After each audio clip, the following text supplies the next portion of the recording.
Welcome to Nightfall Crypt, where the shadows come alive and the unknown waits in the darkness.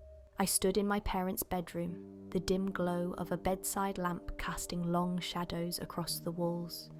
My father lay weak and frail in bed, his breaths shallow, his once strong voice now reduced to a whisper. Stage 4 esophageal cancer had taken its toll, draining him day by day. I spoke softly to him, trying to bring comfort in these final moments, but an icy sensation crept down my spine. Something was behind me. The feeling was undeniable, an overwhelming awareness, like unseen eyes boring into my back. Slowly, I turned toward the doorway that led into the living room. My breath hitched.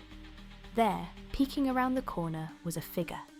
It stood about 4 feet 6 inches tall, its entire body black as pitch, like a void in the air.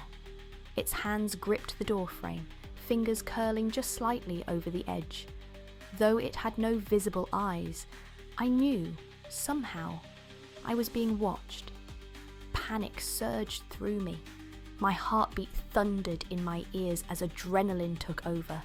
Without thinking, I bolted towards the figure, but the moment I reached the doorway, it slipped away. My feet skidded to a halt, my eyes darting around the living room. Nothing. The house was silent, save for my father's laboured breathing behind me. I swallowed hard, my chest heaving, as I turned back to the bedroom. My dad's expression was one of bewilderment as he looked at me, confusion flickering in his tired eyes. "What happened?" he asked, his voice hoarse. I hesitated before answering. Telling him might make him worry, but I had to say something. I saw something, a shadow. It was watching us. His brow furrowed, and he looked toward the doorway, then back at me. "I felt it," he admitted after a pause. "It's been here." Chills raced down my spine. That night, I barely slept. My mother, who had been tending to my father, finally settled into bed, exhaustion overtaking her, but she too had seen it. Over the next few days, as family and close friends came to visit, more people reported seeing the figure.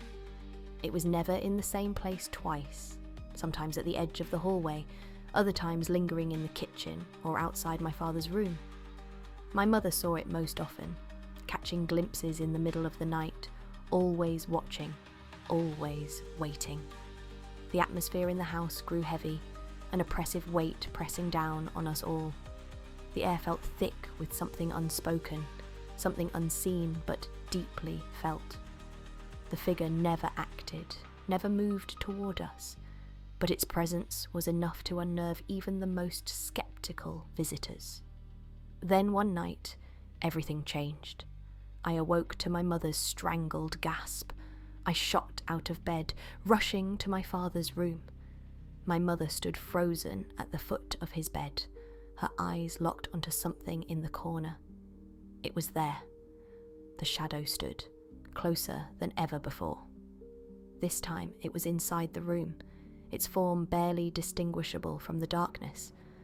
It loomed over my father, watching him. I opened my mouth to scream, to move, to do anything, but in the blink of an eye, it was gone. My father took his final breath that night. The house fell into an eerie silence as grief consumed us. And just like that, the figure was gone. After my father passed, no one saw it again. The house, once filled with unseen eyes, felt strangely empty. My mother never spoke of it again, but sometimes, when the house is silent and the shadows stretch long, I can't help but wonder, was it here to take him? Had it been waiting for the right moment? Or was it something worse, something that still lingers just beyond the veil, watching and waiting for its next soul to claim? And so, the shadows grow darker and the mystery deepens. But this is only the beginning. What lies beyond the door? Who or what is behind the whispers? The answers await in the next chapter of this chilling tale. subscribe to Nightfall Crypt, and hit the notification bell so you don't miss what happens next. The crypt holds many secrets, and we've only just begun to uncover them. Until next time, stay in the light if you dare.